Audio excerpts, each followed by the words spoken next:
안녕하세요, 조승현입니다. 오늘 스페셜 게스트는 비정상회담 팬들 분이라면 잘 아시는 닥터 제임스 후버입니다.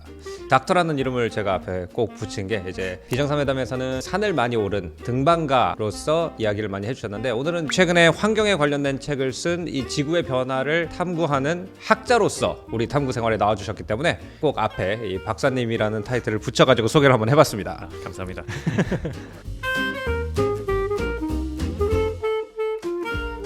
일단 한국에 처음 방송 출연하셨을 때 네. 굉장히 센세이셔널한 인기를 끄셨는데, 제가 생각할 땐 아마 그 이유가 우리는 어렸을 때부터 대한민국의 국토는 75%가 산이다, 우리는 산의 민족이다, 뭐 이런 거를 많이 배워요. 그러다 보니까 우리나라에 등산이 인기가 굉장히 많고, 산을 잘 타는 분에 대한 어떤 동경 때문에 박사님이 인기가 많으셨던 것 같아요.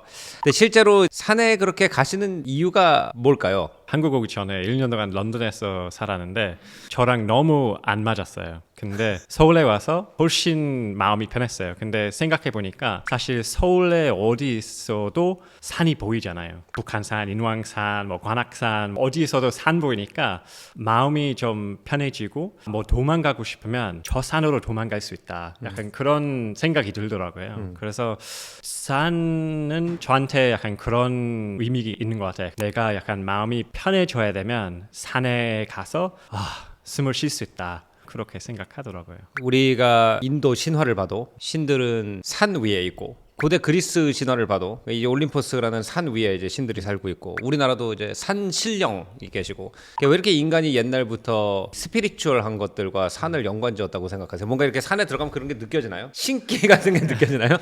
뭐 신만큼 모르겠는데, 근데 확실히 산 속에 들어가면 뭐 대자연이 느끼고, 사실 인간도 동물이잖아요. 10만 년 전에는 인간 처음 나타났을 때 도시가 없었고, 그때는 자연 속에서 살았기 때문에 자연 속으로 들어가면 자연이랑 연결되는 느낌이 있는 것 같아서, 그거 제일 쉽게 느낄 수 있는 것은 산 아닐까요? 인간이 원래 숲에서 살던 생명체이기 때문에 숲에 들어가면 집이다, 맞아요. 홈, 약간 이런 느낌이 난다. 저 같은 경우에는 강원도 사람이기 때문에 실제로 산을 보면은 진짜 여기가 고향이구나. 피디님은 도시 사람이세요? 저는 완전 도시 사람입니다. 그럼 피디님은 이렇게 아파트의 숲을 보면, 그것도 아닌 것 같아요. 근데 이제 우리나라는 많은 사람들이 산을 좋아하고 당연히 자연을 좋아하지만, 자연이 굉장히 영어 표현으로는 매니큐어 됐달까? 되게 잘 정리된 느낌이 있잖아요. 예를 들어서 제가 어렸을 때 강원도에 살 때만 해도 우리 아버지는 산을 탄다 그러면은 계곡에 진짜 바위를 밟고 그냥 올라가셨는데, 지금 같은 경우에는 내가 어렸을 때 그렇게 올라가던 산들에 다 이렇게 나무 데크가 깔려 있고, 네. 이렇게 손잡이가 있고, 그런 게 없는 곳으로 주로 가시잖아요. 그러니까 많은 우리 채널을 보는 젊은 세대들은 아마 자연에 들어간다 그래도 진짜 자연 속에 들어가는 게 아니라 표지판이 잘 되어 있는 데크길을 따라 걸었을 텐데, 네. 그 경험과 진짜 산을 가는 경험이 어떤 차이가 있어요? 저도 한국에 와서 산 처음 갔을 때 좀 컬처 쇼크 있었어요. 다 덱 있네. 근데 북한산 같은 경우에는 수도권에서 2,500만 명 살고 있는데 자연 보호하기 위해 덱 설치해서 어쩔 수 없는 것 같고, 그래도 덱 없는 산에 가면 느낌이 좀 다르죠. 넓지 않은 트레일 들어가서 다른 사람 하나도 없고 조금 더 약간 고립된 느낌이 있어서 그거 좋은 것 같고 좀 매력적인 것 같아요, 저한테. 우리 채널에서 네. 박물관에 가서 그림을 보는 즐거움에 대한 책을 쓴 분이 나오신 적이 있어요. 우리가 흔히 그림을 보다가 처음엔 잘 모르고 봤는데 이 예술가가 누군지 알고 그 사람 인생에 대해서 알고 이러면은 또 그림이 다르게 보이잖아요. 산이 좋아서 자연과학을 선택하셨나요? 아니면 자연과학이 좋아서 산을 좋아하시게 됐나요? 자꾸 자연 나가 있으면 관심 가질 수밖에 없을 것 같아요. 이거 왜 이럴까? 이 뒤에 있는 과정이 뭘까? 좀 궁금해지잖아요. 사실 저 고등학교 다녔을 때 그렇게 공부할 마음이 없었어요. 저 그냥 빨리 끝나고 다른 거 빨리 했으면 좋겠다고 생각했는데, 저 대학교 가고 싶지 않았어요. 근데 이제 고등학교 끝나고 5년 동안 모험 많이 했는데, 모험 할수록 학교에서 이거 관련된 거 배운 것 같은데, 근데 좀 더 자세히 이해했으면 좋겠다 계속 생각이 들더라고요. 그래서 약간 모험하다가 대학교에 갈 마음 생겼고, 네, 아마 제 고등학교 친구 중에 누구 제일 많이 공부할까 그런 질문 물어봤으면 아마 저 걸퉁이었을 텐데 근데 사실 결과는 저만 박사까지 오고 계속 자연에서 시간 많이 보내니까 너무 궁금해서 공부를 연구하게 된 것 같아요. 예, 여기 혹시 보고 계시는 학부모님들 있으면 아이가 공부를 하기를 원하면 방 안에서 책을 보여줄 게 아니라 남극을 보내면 아이가 박사가 된다. 어스 사이언스를 제대로 전공을 해서 전에 탐험을 갔을 때와 다음에 탐험을 갔을 때 보는 눈이 이렇게 바뀌었다 하는 에피소드가 있다면 뭐 어떤 게 있을까요? 이제 확실히 대전 나가면 약간 뒤이야기 어느 정도 약간 이해하는 것 같아서 뭐 예를 들어서 어떤 계곡 보는데 V-shaped valley, 뭐 U-shaped valley 이런 거 다 있잖아요. 예. 근데 보통 공부하지 않고 가면 여기 뭐 예쁜 계곡이네 뭐 생각할 수 있는데 근데 이거 약간 핑하 때문에 핑하 긁어서 뭐 만들어냈다 모든 것은 약간 큰 눈으로 보는 것 같아요. 뭐 요즘에 타는 산맥은 이탈리아 북쪽인 돌로미티 산맥 뭐 이렇게 생긴 계란을 이렇게 땅에다가 심어놓은 것처럼 생겼죠. 네, 맞아요. 크게 보면 그 산 모양은 핑하 때문에 그렇게 생겼고 이 약간 뾰족한 바위 이런 것은 아마 핑하 위에 남아 있는 바위였을 거예요. 그래서 그거 다 뭐 연결해 있어서 지식 가지고 다니면 또 새로운 눈으로 볼 수 있어서 아주 매력이 있는 것 같아요. 저도 돌로미티에 몇 번 왔다 갔다 한 적이 있는데 얘기를 듣고 생각을 해보니까 옛날에 빙하기 때 거기 빙하가 쫙 덮여있는데 걔네만 이렇게 볼록볼록 나와 있는 그게 상상이 되면 그리고 이 빙하가 쓸려 나가면서 알프스의 지형이 이렇게 핥힌 자극이잖아요. 그러니까 누가 이렇게 땅을 얼음이 확 핥혔는데 여기는 위에 있어가지고 애기 살처럼 고운 살이 남아있고 여기는 상처가 남아있다 이렇게 생각을 하면은 되게 다르게 보이긴 하겠네요. 돌로미티 남쪽에도 이런 길쭉한 호수가 있잖아요. 라고 디 갈다. 맞아요. 그 빙하가 녹으면서 글로 쏟아져 들어가서 거기서 이제 라고 드 갈다라는 호수가 돼서 이제 사람들이 녹은 빙하 위에서 배 타고 낚시하고 옆에서 와인 마시고 이렇게 하고 있는 거다. 오, 나도 이거 공부해볼까 이제. 저는 이제 역사를 좋아하니까 역사를 공부하면은 인간 사회가 이렇게 만들어진 이유가 옛날에 이런 스토리가 있어서 이런 것처럼 이제 박사님은 산의 모양이나 계곡을 보면은 여기는 이런 스토리가 있겠구나 이렇게 추측을 하거나 아니면 호기심을 가질 수 있는 그런 부분이 있다는 거죠. 물론 뭐 알게 되면 내 생각이 틀렸구나 그런 경우도 있어요. 근데 관심 가지는 것은 어느 정도 재미있더라고요. 처음에 어렸을 때부터 에베레스트에 가겠다. 이 생각은 어떻게 가지게 된 거예요? 제가 다녔던 학교는 이 동아리 생활 잘 돼 있어서 친구들이랑 그 자전거 타는 동아리 들어가고 방학 때는 학교에서 좀 먼 지역, 산이 있는 지역에 가서 하루에 뭐 100km 정도는 타고 이제 들어왔는데 이런 거 해낼 수 있으면 조금 더 큰 거 할 수 있지 않을까. 그래서 조금씩 자신감 생기고 뭐 3박 4일 자전거 여행 한번 하고 학교 들어가는 길이었는데 2003년 5월이었어요. 근데 에베레스트 첫 등반은 1953년이었어요. 그래서 그날 신문에서 나온 기사는 에베레스트 첫 등반에 대한 기사였어요. 50주년이어가지고. 네, 50주년이었기 때문에 그래서 우리 뭐 방금 뭐 3박 4일 자전거 타고 뭐 자신감 완전 올라와 있어서 우리도 할 수 있지 않을까? 그래서 나랑 뭐 제일 친한 친구는 그거 보고 그런 도전하면 진짜 멋있겠다 뭐 그런 생각하다가 인터넷에 검색했어요. 뭐 에베레스트 뭐 등반하고 싶으면 무슨 경험 필요할지 지금부터 뭐 트레이닝 뭐 해야 될지 물론 뭐 우리들 다 그 전에도 산 가는 게 좋아했는데 영국에서 그런 산 없잖아요.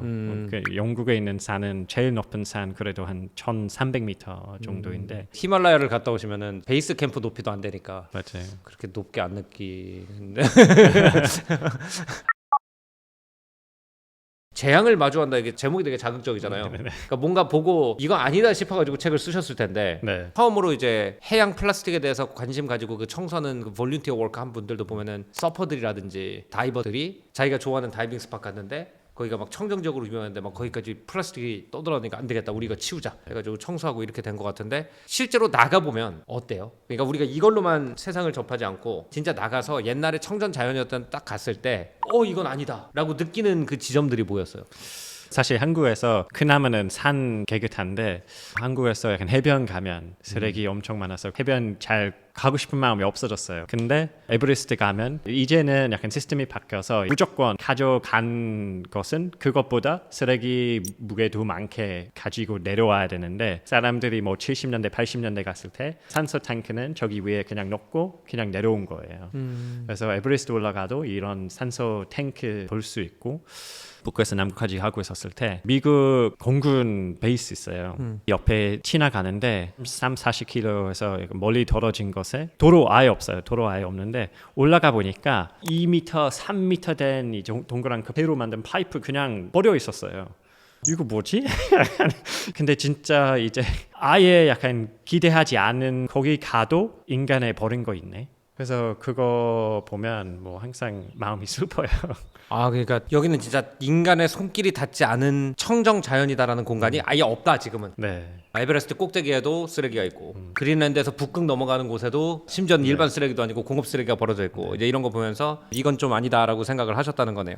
여기 책에 보면은 또 이제 산불 얘기가 나오고 숲을 굉장히 사랑하실 텐데 우리나라에는 지금 최근에 엄청나게 큰 산불이 났었는데 제가 뉴욕에 우리 같이 한 2년 전에 촬영을 갔을 때 뉴욕에도 공기가 노랬어요. 그래서 왜 그러냐 그랬더니 캐나다에서 너무 큰 산불이 나가지고 그 연기가 넘어와가지고 뉴욕 사람들도 막 마스크 쓰고 다니고 막 눈물 나고 왜 이렇게 산불이 많이 나요? 산불 요즘 많이 나는 이유는 일단 기후 변화 때문에 날씨 패턴 바꾸는 거잖아요. 그래서 한국은 조금 더 건조해지는 거예요. 대신 비가 올 때는 폭우가 오는 거예요. 원래는 약간 비가 조금씩 그랬는데 이제는 좀 오랫동안 아예 비가 안 오고 올 때는 완전 폭우 오고 그것 때문에 비가 안 올 때는 약간 가뭄 상황이 돼서 식물 다 아주 건조되는 거예요. 근데 여름이 덥고 폭우 오면 그때는 나무 뭐 식물 빨리 자라요. 이제 가뭄이 오면 그 식물 다 죽어서 이거 다 태울 수 있는 그 퓨얼이라고. 아, 장작이 되는구나. 다 어마어마한 장작이 되는구나. 맞아요. 열대우림처럼 비가 오면서 나무가 엄청 커졌다가 얘가 빼빼빼빼 말라 있으니까 조금만 뭔가 불씨가 튀면 그냥 맞아요. 그리고 물론 뭐 그거 다 태우면 안 좋은 거 두 가지 있는데 저기서 배출되는 이산화탄소는 엄청 많잖아요. 악순환 생기는 것이 있고 산소 만드는 역할 없어지고 저기 사는 동물 다 뭐 죽어버리고 다 이민 가야 되고 그런 문제가 있고 마지막에는 이 나무나 식물 다 없어지면 땅에 보호되는 거 없어요. 나무 아주 중요한 역할 하나 있는데 비가 오면 비가 땅을 바로 맞출 수 있지 않게 막아주니까 물 천천히 흘러내리고 그러면 홍수 안 나요. 왜냐면 홍수가 나는 이유는 물 다 한 번에 빨리 내려서 다 한 번에 만하면 홍수가 생기는데 산림 있으면 물 막아주니까 물 천천히 내려가고 한순간에 모이지 않아서 홍수 생기지 않아요. 잘.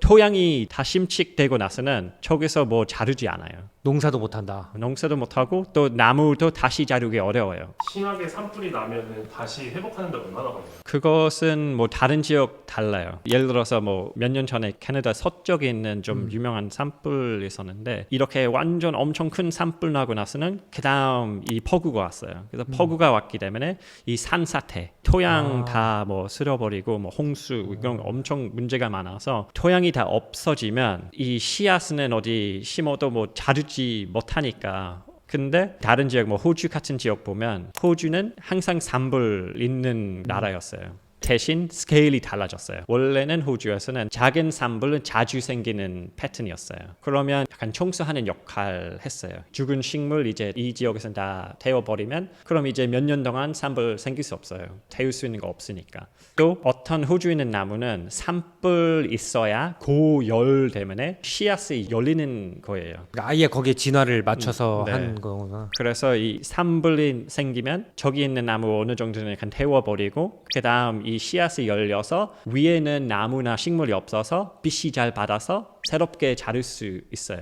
그래서 어떤 지역은 산불 필요해요. 근데 서울 옆에는 산불 생기면 안 되잖아요. 뭐 사람한테 위험하니까. 그래서 산불 절대 안 생기게 이제 하려고 하는데 근데 이제 생기면 엄청 크게 생겨요.